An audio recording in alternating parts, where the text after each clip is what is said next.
Bismillahirrahmanirrahim. Alhamdulillahirabbil alamin. Wassalatu wassalamu ala Rasulillah wa ala alihi wa sahbihi ajma'in. Alhamdulillah, bersyukur pada Allah Subhanahu wa taala. Salawat dan salam kepada junjungan besar Nabi Muhammad sallallahu alaihi wasallam. Alhamdulillah, hari ini kita bersama lagi dalam sesi tadabbur harian. Insya-Allah kita akan bersama-sama di muka surat 102, insya-Allah 102. Iaitu kita insya-Allah akan bersama-sama di surah An-Nisa ayat 148 sehingga ayat 154. Ayat 148 surah An-Nisa sehingga ayat 154 surah An-Nisa, muka surat 102 insya-Allah. Hari ini insya-Allah kita mula masuk kepada satu juzuk baru daripada mushaf kita ni, iaitu daripada juzuk yang ke-6. Jadi kita telah menghabiskan 5 juzuk sebelum daripada ni. Kita masuk juzuk yang ke-6 pada hari ini. Moga-moga Allah Subhanahu wa taala akan terus memberi kepada kita kelapangan waktu, kesihatan, dan seterusnya dapat bersama-sama untuk mengikuti. Kita harapkan insya-Allah akan dapat mengikuti sesi kita ini sehingga tamat mushaf kita insya-Allah. Jadi hari ini kita akan tengok insya-Allah beberapa perkara, iaitu Allah Subhanahu wa taala menyebutkan kisahnya ialah tentang yang pertamanya tentang sifat dan juga akhlak yang diminta oleh Allah Subhanahu wa taala daripada kita semua. Itu yang pertama. Yang keduanya, Allah Subhanahu wa taala menceritakan beberapa perangai ataupun sifat orang-orang kafir, orang-orang ahli kitab, iaitu orang-orang Yahudi secara khususnya, yang disebutkan oleh Allah Subhanahu Wa Taala di dalam ayat-ayatnya insya-Allah sini. Kemudian seterusnya ialah itu saja yang kebanyakan daripada muka surat ini, muka surat 102 ni adalah menceritakan tentang perangai ataupun sifat ataupun tingkah laku orang-orang Yahudi yang iaitu semasa Nabi SAW berada di Madinah. Nabi SAW sampai ke Madinah Al-Munawwarah, Yathrib.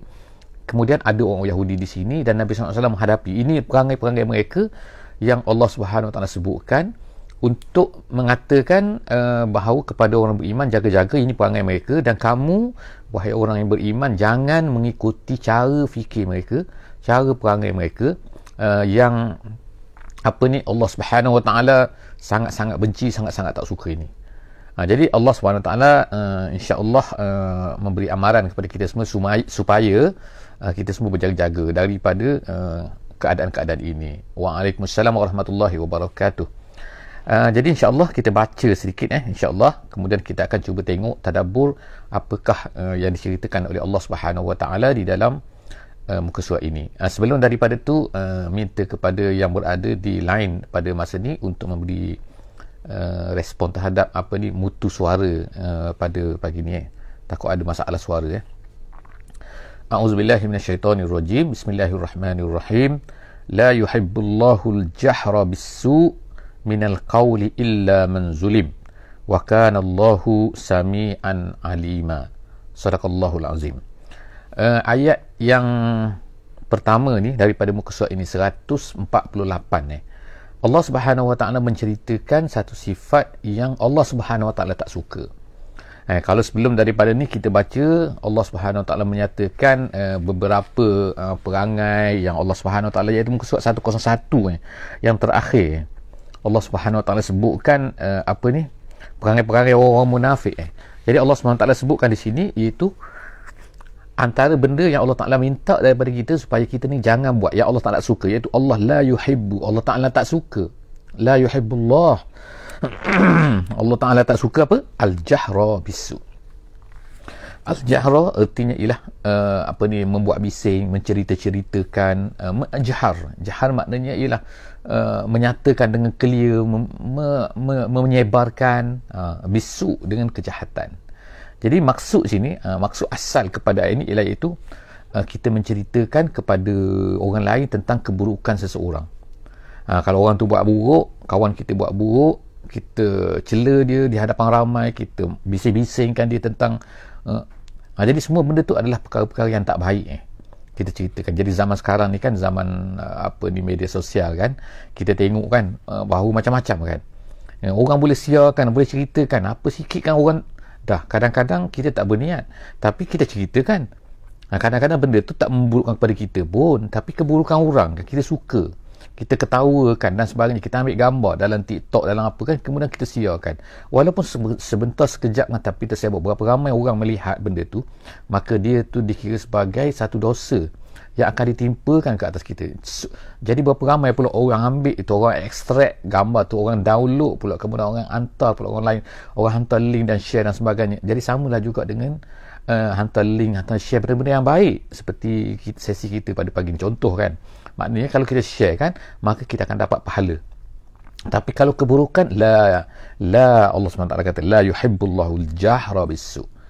Ulama-ulama seperti dalam tafsir Al-Wasit daripada Universiti Al-Azhar, dia menyatakan termasuk dalam perkara ni, iaitu al-jahra bis-su ni, ialah kita mengiklankan, disebutkan, iaitu kalau dalam radio, dalam televisyen, jika sekiranya mengiklankan cerita-cerita yang buruk, cerita yang tak elok, yang mendedahkan aurat, yang menceritakan tentang perkara-perkara tak elok, dan kemudian kita menjadi pengiklan, promoter kepada benda-benda tu, maka termasuk dalam kategori ni. Begitu juga dia katakan dalam tafsir tersebut, iaitu orang-orang yang menyebarkan, mengiklankan buku-buku yang tak bagus, novel ke apa yang tak bagus, sebab kerana nak jualan, nak melariskan jualan ke, kemudian dia sebarkan benda tu, dia iklankan benda tu, sehingga orang tahu.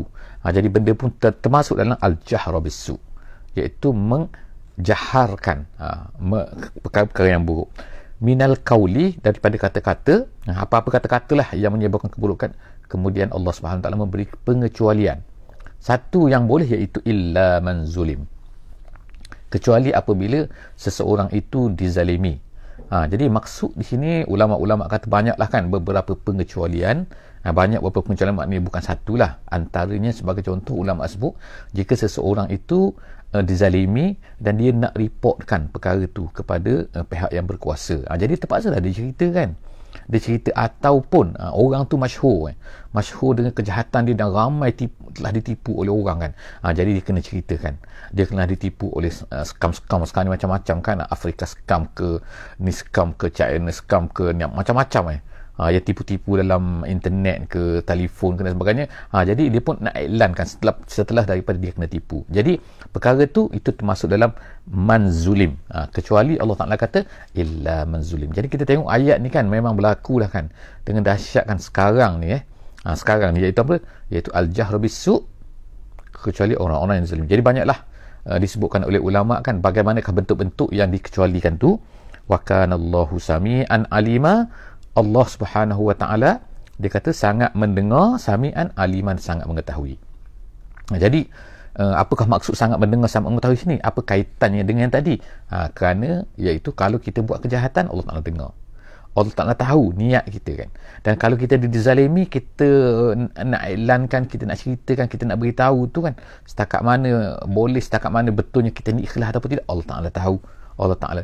Dan kemudian jika sekiranya kita berdoa kepada Allah kerana kita dizalimi, mazlum, dakwatul mazlum nama dia kan, iaitu doa orang-orang yang dizalimi, Allah Ta'ala dengar. Jadi semua benda tu Allah Ta'ala dengar, Allah Ta'ala tahu. Jadi itulah Allah Ta'ala akhirkan dengan apa ni, ayat innallahu wa kana Allahu sami'an alima. Seterusnya Allah SWT sebut lagi, in tubdu khairan. Sekarang ni masalah yang kedua ialah masalah mana elok kan, kita buat satu kebaikan, kita iklankan ataupun kita sembunyikan, mana lebih baik. Jadi ayat ni menceritakan in tubdu khairan, kalau kamu nyatakan, kamu zahirkan, kamu beritahu kepada orang suatu kebaikan. Khairan ni maknanya ialah kamu buat baik lah. Sebagai contohnya ialah ulama sebut sini seperti kamu bersedekah ke, ataupun kamu ni memberikan kata-kata yang baik ke, ataupun kamu ni amal ma'ruf nahi mungkar ke, mana-mana apa saja khairan, dia umum apa-apa saja. Intu bedu khairan, kalau kamu zahirkan apa-apa kebaikan, au tukhfu, ataupun kamu nak sembunyikan. Jadi Allah Ta'ala kata itu semua tu adalah merupakan tak jadi masalah. Itu lihat kepada maslahah. Kalau maslahahnya itu baik untuk kita ceritakan, zahirkan kepada orang untuk diikuti dan sebagainya, ataupun orang tu adalah orang yang merupakan orang yang pandang dia, orang pandang dan orang ambil kuduah dia, maka kalau dia buat baik, orang kan nak ikut perbuatan dia tu, maka itu adalah baik. Ataupun jika sebenarnya kita takut bahawa kita ni akan takut tak ikhlas ke dan sebagainya, takut timbul riak dan sebagainya, kalau kita buat macam tu walaupun kita jadi lebih baik kita sembunyikan. Jadi itu Allah Subhanahu Wa Taala tak kisahkan benda tu kan. Allah ni maafkan jika ada kesalahan sedikit-sikit yang kita tak dapat jaga kan. Jadi Allah Subhanahu Wa Taala kata intu badu khairan, kalau kamu menzahirkan kebaikan yang kamu buat, ataupun au tukhfuhu, ataupun kamu sembunyikan, au ta'fu an su'in, ataupun kamu maafkan kejahatan orang kepada kamu. Ini kesan ketiga. Kalau ikutnya memaafkan kejahatan itu termasuk dalam khairan kan, kalau ikutnya lah ulama kata. Tapi kenapa disebutkan juga sekali lagi seolah macam 3 perkara kan, iaitu kamu zahirkan, kamu sembunyikan, ataupun kamu maafkan kejahatan yang orang buat pada kamu. Itu pun termasuk kalau ikut dalam khairan. Tapi ulama kata disebutkan ini sekali lagi kenapa, untuk menyatakan bahawa perkara ni adalah besar, iaitu apa, perkara memaafkan orang ni satu benda yang besar walaupun dia termasuk dalam kebaikan dah tu, tetapi Allah SWT kata benda ni adalah satu benda yang besar yang nak dizahirkan oleh Allah Subhanahu Wa Taala di dalam ayat ini, yang perlu kamu buat. Allah SWT kata fa innallaha kana afuwan qadira. Allah Ta'ala tu maha pengampun dan juga maha berkuasa. Maha berkuasa. Allah Ta'ala tahu semua apa yang berlaku, yang kamu buat ni kan. Sebab apa ni, apa kamu buat ni kan, sama ada kamu ni riak ke tak riak, Allah Subhanahu Wa Ta'ala tahu.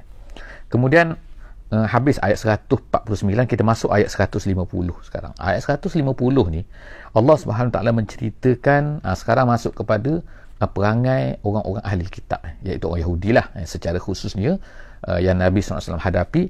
Apa kata Allah Subhanahu Wa Ta'ala? Innal ladzina yakfuruna billahi wa rusulihi wa yuriduna an yufarriqu bainallahi wa rusulihi. Sesungguhnya orang-orang yang kafir dengan Allah, dengan Rasulnya, dan kemudian dah kafir dengan Allah, kafir dengan Rasul, kemudian mereka ni wa yuriduna an yufarriqu, dan mereka ni nak untuk memisah-misahkan. Yufarriqu maknanya percaya kepada Rasul ni, tak percaya kepada Rasul ni. Tak seperti kita, orang-orang yang beriman, kita ni umat Nabi Muhammad SAW, kita percaya kepada semua Rasul-Rasul yang terdahulu, Nabi Adam sampailah kepada Nabi Isa AS, semua kita percaya. Allah Ta'ala beritahu ini Rasul, kenapa kita tak nak percaya kan? Kalau kita yakin pada Allah Subhanahu Wa Ta'ala, mestilah kita percaya kepada semua Rasul. Tapi orang Yahudi tidak, dia pilih-pilih kan. Dia nak percaya kepada yang mana, dia nak bunuh yang mana, dia nak macam tu kan.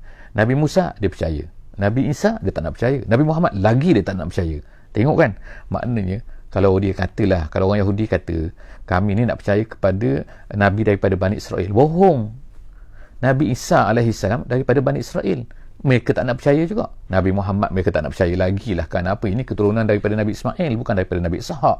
Tengok kan, maknanya bukan Bani Israel pun mereka tak percaya, Bani Israel pun mereka tak. Mereka ni yufarriq, mereka ni pisah-pisahkan, beza-bezakan, memecah-mecahkan bainallahi wa rusulihi, di antara Allah dan Rasulnya. Kemudian mereka berkata wa yaquluna nu'minu bi ba'din wa nakfuru bi ba'd.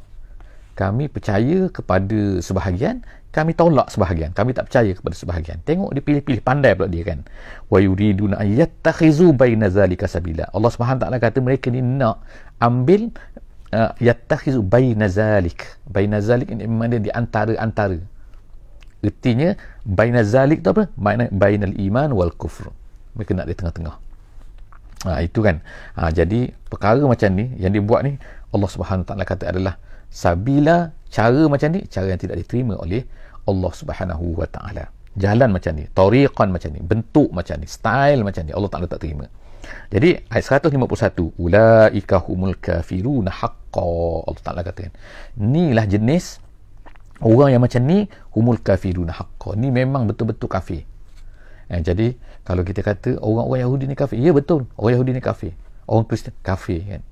Ini jadi jelas ni Allah Ta'ala dah beritahu kan, ulaika humul kafiruna haqqan. Orang yang pisah-pisah ni, Rasul-Rasul ni setengah ambil, setengah Islam nak ambil, setengah tak nak ambil Islam kan, pisah-pisah. Allah Ta'ala dah beri Islam kepada kita kan, kita terima semua kan, semua tu adalah baik.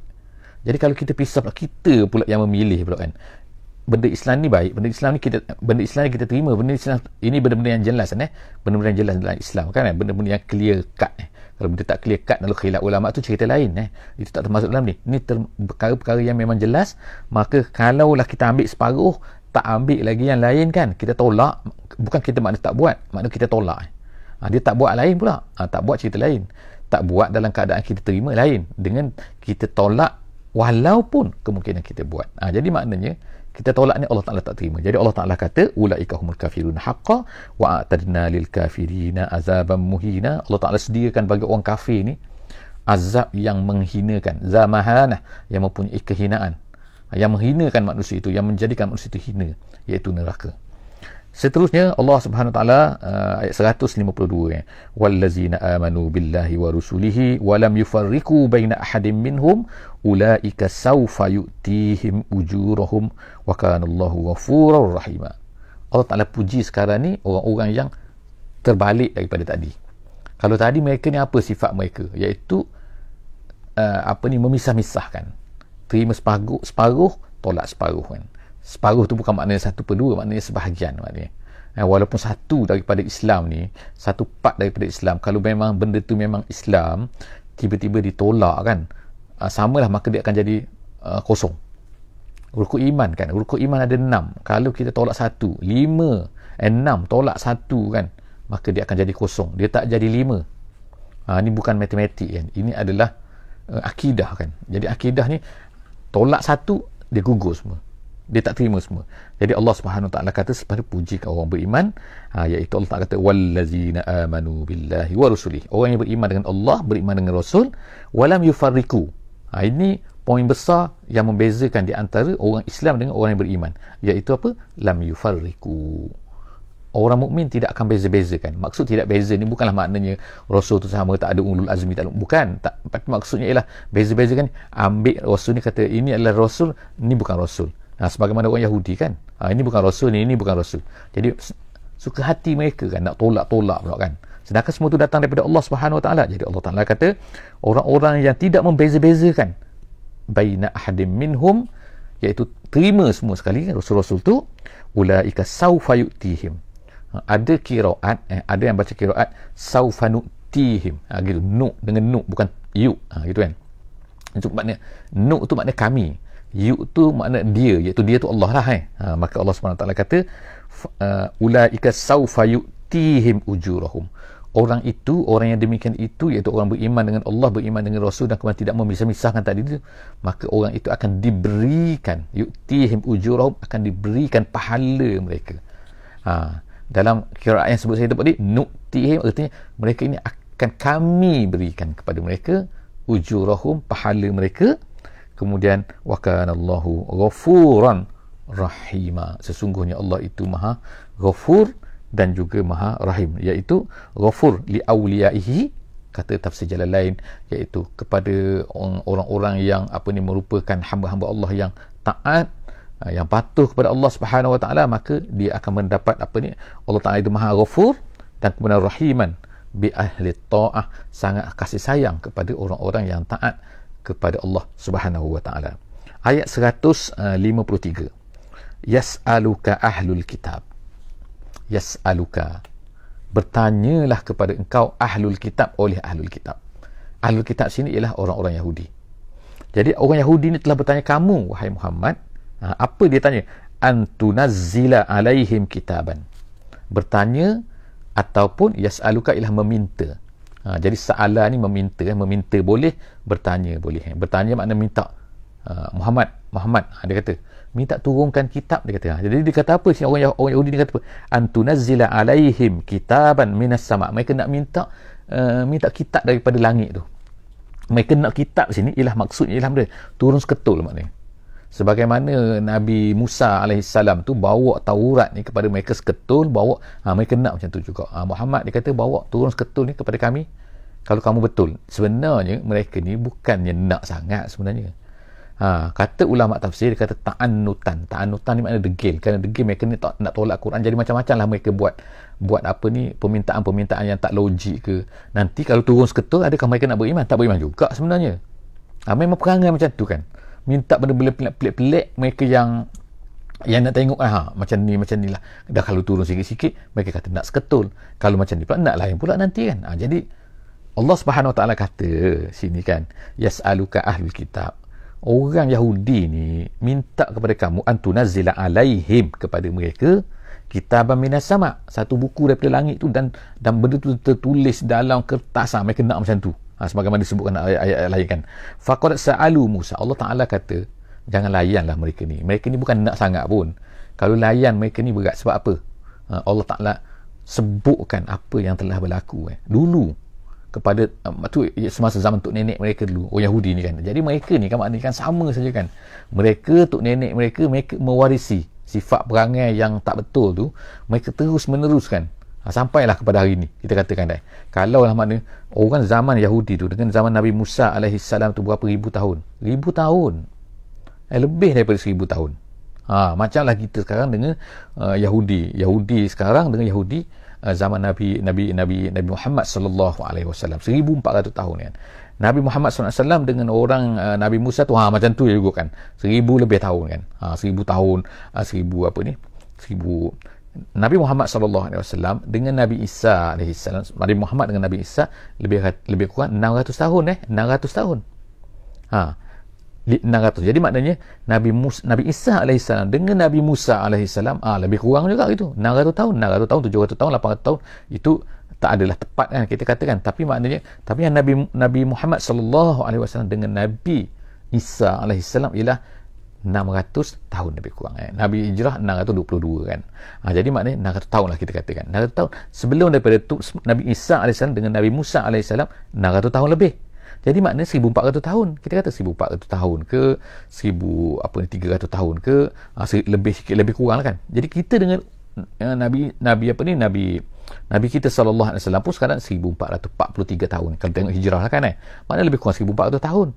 Jadi tengok hampir sama kan tahun tu kan. Jadi perangai mereka adakah berubah? Iaitu di antara Yahudi yang berdepan dengan Nabi kita sallallahu alaihi wasallam dengan perangai datuk nenek mereka dulu dengan Nabi Musa alaihi salam sama je, perangai mereka tak berubah. Jadi sampai sekarang berubah? Tak berubah juga kan. Jadi kita kena faham, sebab itulah Allah Subhanahu Wa Taala menceritakan dalam Quran untuk kita faham berterusan kita ceritakan kepada anak-anak kita kan. Bila sebab itulah kita baca Quran ni, kita akan tengok kan perangai mereka ni. Jadi kita tahu perangai mereka ni, dan sepatutnya orang Islam bila baca Quran mereka akan dapat tahu benda-benda ni. Jadi masalah kita kalau kita tak baca Quran ataupun kita baca Quran tapi kita tak tahu makna dia. Jadi alhamdulillah kita tadabbur. kita akan dapat tengok kan bahawa bagaimana perangai orang-orang Yahudi ni pada hari ni daripada Quran. Allah Ta'ala ceritakan kepada kita. Ini bukan buku novel, ini bukan buku cerita-cerita kan, bukan buku kajian-kajian kita kata oleh orang buat kajian sana, kajian sini, universiti mana. Bukan, ini memang daripada Quran. Allah Ta'ala kata Allah Ta'ala kata apa? Mereka ni minta kepada kamu Muhammad, minta turun tu. Dulu maknanya jangan layanlah mereka ni kan. Sebab apa? Dulu teruk lagi mereka ni. Apa teruk yang mereka? Mereka telah minta faqad sa'alu Musa. Mereka ni dah minta kepada Nabi Musa alaihi salam dulu 1000 tahun dulu, akbar min zalik. Lebih teruk lagi daripada ni, lebih dahsyat lagi, lebih besar lagi daripada ni. Apa dia yang mereka minta? Faqalu, yang pertama mereka minta apa? Arinallah jahrah. Jahrah tu makna ayanan, makna nampak depan mata. Mereka minta, Musa, minta Tuhan mana Tuhan? Munculkan Tuhan tu depan mata kita, kami nak tengok kan. Mereka ni memang dahsyat kan. Tu Nabi mereka kenal tu. Nabi Musa tu ialah Bani Israel. Daripada sama-sama keturunan mereka tu kan. Tengok kan mereka minta dahsyat kepada Nabi Musa alaihissalam. Arinallah. Tengoklah, kami nak tengok Tuhan. Maknanya kalau orang nak minta macam tu memang dahsyat kan. Jadi Allah SWT tu yang pertama. Fa'akhazathum as-sa'iqatu bizulmihim. Allah Ta'ala telah fa'akhazathum, mematikan mereka, menghancurkan. As-sa'iqah maknanya satu benda yang menghancurkan mereka. Jadi dikatakan ialah orang-orang yang minta macam tu semua dimatikan oleh Allah Subhanahu Wa Taala, dibinasakan oleh Allah Subhanahu Wa Taala. Tapi bukan semualah bizulmihim, kan itu adalah satu kezaliman kan. Nak minta tengok kan, maknanya kan jahat perangai dia kan. Nak minta kezaliman mereka tu kan. Kemudian itu yang pertama, dah mati dah sebahagian daripada mereka tu kerana mereka tu minta benda yang sangat-sangat dahsyat tu kan. Summa takhazul ijla. Kemudian apa lagi mereka buat? Mereka pula mengambil anak lembu, al-ijla. Allah Ta'ala kata kan, summa takhazul ijla. Mereka mengambil anak lembu sebagai Tuhan. Tengok Nabi Musa naik ke atas bukit kan untuk bermunajat kepada Allah Subhanahu Wa Taala. Mereka ni ambil pula anak lembu sebagai Tuhan. Tengok dalam masa 40 hari boleh hancur habis kan? Rosak habis kan? Bukan rosak main-main kan? Bukan rosak sikit-sikit rosak habis kan. Dalam masa 40 hari mereka boleh sembah benda lain kan. Mereka ditipu lah, adalah di kalangan mereka yang kata inilah Tuhan yang Nabi Musa lupa lah, macam-macam kan. Jadi dia sembah anak lembu. Nabi Musa balik tengok terkejut kan. Min ba'di ma ja'atuhumul bayyinat. Maknanya mereka sembah anak lembu tu bukan mereka tak tahu, bukannya mereka tak nampak mukjizat dah nampak dah mukjizat. Allah tak mengatakan min ba'di ma ja'atuhumul bayyinat. Bayyinat situ maksud mukjizat. Dah nampak dah mukjizat. Mukjizat apa? Belah laut. Dah nampak dah tahu tungkat Nabi Musa tu jadi ular. Dah nampak dah al-jarad wal kummal, iaitu apa ni, belalang ni dengan banyak, dengan kataknya macam-macam, dengan kutunya, dengan dhafadhi', macam-macam dah mereka nampak bayinat. Maknanya benda-benda yang jelas depan mata mereka itu adalah kekuasaan Allah SWT. Tapi mereka kufur juga, sembah anak lembu juga. Tengok kan, dahsyat tak mereka ni. Kemudian Allah Ta'ala kata, apa jadi lepas tu? Fa'afauna an zalik. Tapi Allah Ta'ala maafkan mereka. Tengok, sembah anak lembu Allah Ta'ala maafkan kan. Betapa maknanya kemuliaan Allah Subhanahu Wa Ta'ala. Nak bagi peluangnya kepada mereka ni kan. Allah Ta'ala afauna, kami maafkan kamu, an zalik, daripada perbuatan kamu yang jahat tu. Wa ataina Musa sultanan mubina, dan selepas daripada tu Allah Ta'ala telah berikan kepada Nabi Musa sultanan mubina. Apa maksud sultanan mubina? Apa yang Allah Ta'ala beri kepada Musa tu? Iaitu Nabi Musa boleh kontrol mereka. Allah Ta'ala menjadikan mereka ni takut kepada Nabi Musa. Itu nak maksudnya sultanan mubina, iaitu tasallut. Kata dalam tafsir, kuasa, satu kuasa maknanya yang boleh menyebabkan mereka ni terasa kalah dengan Nabi Musa AS. Kalau ikut Nabi Musa seorang ni kan, tapi Allah Ta'ala beri kepada Nabi Musa sultanan mubina, kekuasaan, kuasa sehingga mereka ni pun ikutlah apa yang Nabi Musa suruh mereka buat tu. Seperti contohnya kan, Nabi Musa kata bunuh diri kamu, iaitu kamu kan, kita ceritakan sebelum daripada surah Al-Baqarah dulu ada kan. Jadi makna siapa-siapa yang nak tahu cerita dengan detail tu banyak, Al-Baqarah ada, Al-Imran ada kan. Jadi Allah Ta'ala kata kepada Nabi Musa, suruh mereka bunuh. Jadi mereka pun berperang lah berapa lama kan, kemudian matilah, kemudian stop, kemudian dah ramai mati itu, uqtulu anfusakum, makna bunuh diri kamu sesama kamu. Kemudian Allah Ta'ala, itulah kenapa mereka buat benda-benda tu. Nabi Musa suruh mereka buat. Kenapa? Itu kerana sultanan mubina, kerana Allah Ta'ala telah beri rasa mereka ni rasa takut kepada Nabi Musa alaihi salam. Wa rafa'na fawqahumut tur. Kemudian Allah Ta'ala kata, ni sambung lagi ni, kami angkat di atas kepala mereka tur. Kita dah baca ayat ni. Ayat yang bukan ayat ni, cerita ni kisah ni di dalam surah Al-Baqarah dulu. Jadi insya-Allah kan, kepada siapa-siapa boleh refer kan. Kita ada setiap muka surat ni, daripada muka surat 1, muka surat 2, 3, 4 kan, sampai sekarang muka surat 102 pada hari ini kan. So kita ada tu, boleh check insya-Allah kan. Setiap kali kita baca Quran, insya-Allah dalam suasana kita berada di rumah sekarang ni kan. Insya-Allah sama-sama boleh buka insya-Allah Facebook kan, boleh baca tengok setiap muka surat. Jadi kita ceritalah sebelum daripada ni, wa rafa'na fawqahumut tur, Allah Ta'ala telah angkat ke atas mereka tu bukit. At-tur tu bukit ni. Kemudian bimithaqihim, dengan janji mereka. Jadi Allah Ta'ala ambil janji mereka, maknanya secara ringkasnya ialah Allah Ta'ala nak hempaskan kepada mereka bukit tu atas kepala mereka, mati semualah maknanya kan. Kalau mereka tak nak berjanji untuk itu kata sebagian besar ulama, kalau mereka tak nak terima janji ni, mereka tak nak buat, Allah Ta'ala hempaskan bukit atas kepala mereka, bimithaqihim, dengan janji-janji mereka tu. Wa qulna lahum udkhulul baba sujada. Selepas daripada tu kami katakan kepada mereka, masuklah kamu al-bab, masuklah kamu ke dalam pintu. Maksud pintu apa cerita? Iaitu pintu kampung, pintu negeri, pintu satu tempat, iaitu dikatakan oleh ramai ulama, pintu situ maksudnya ialah iaitu pintu Baitul Maqdis. Mereka disuruh untuk masuk ke sana, untuk pergi ke sana selepas daripada kesesatan, sesat mereka tu. Bukan kesesatan, minta maaf, sesat di padang pasir tu. Allah Ta'ala hukum mereka 40 tahun sesat di padang pasir tu. Pada masa itulah Nabi Musa telah diwafatkan oleh Allah Subhanahu Wa Taala, Nabi Harun diwafatkan oleh Allah Subhanahu Wa Taala, yang tinggal bersama mereka pada masa Yusha' bin Nun. Nabi seorang nabi, bukan seorang rasul, seorang nabi. Yusha' bin Nun ini dia telah bawa ini Bani Israel, dan kemudian mereka telah memenangi di sana, dan Allah Subhanahu Wa Taala minta kepada mereka supaya masuk dalam keadaan sujada. Jadi Allah Taala kata itu sujada. Sujada itu maknanya tunduk, bukan maknanya sujud, tapi maksudnya tunduk, merendahkan diri kepada Allah Subhanahu Wa Taala. Tapi apa yang mereka buat? Mereka tak tunduk, mereka masuk dalam keadaan jahat, bangganya, sombongnya, Ada kan. Allah SWT, kita dah baca kan sebelum daripada ni, insyaAllah boleh refer kan. Allah Ta'ala maknanya ingatkan mereka balik. Kamu dulu macam ni. Allah Ta'ala kata masuk dalam keadaan sujud, dalam keadaan merendah diri kepada Allah SWT, tapi mereka masuk dalam keadaan jahat kan. Dengan buat kejahatan, dengan maksiat dan sebagainya. Wa qulna lahum, kemudian Allah Ta'ala ingatkan lagi apa yang kamu buat. La ta'du fis sabti, tentang kes pula, iaitu tentang ikan ikan ni di laut cerita ni kan. Maknanya kan, iaitu hari Sabtu jangan kamu menangkap ikan. Tapi mereka buat pula dah macam-macam perangai kan, diceritakan oleh Allah SWT tentang perkara ni di tempat lain kan. Jadi Allah Ta'ala kata, ingat dulu kamu, la ta'adu fis sabt, kami kata jangan kamu ni menangkap ikan pada hari Sabtu. Wa akhazna minhum mitsaqan ghaliza, jadi Allah Ta'ala telah ambil daripada mereka mitsaqan ghaliza. Mitsaqan maknanya perjanjian yang sangat dahsyat kan. Apa cerita seterusnya? InsyaAllah kita akan tengok, InsyaAllah dalam sesi muka surat 103, InsyaAllah dalam sesi seterusnya. Aku qauli hadza wa astaghfirullahal azim li wa lakum. Setakat itu saja InsyaAllah hari ini. Kita jumpa lagi di muka surat yang seterusnya InsyaAllah. Bismillahirrahmanirrahim. Wal asri innal insana lafi khusr illa allazina amanu wa amilus solihat wa tawasaw bil haqqi wa tawasaw bis sabri. Wassalamualaikum warahmatullahi wabarakatuh.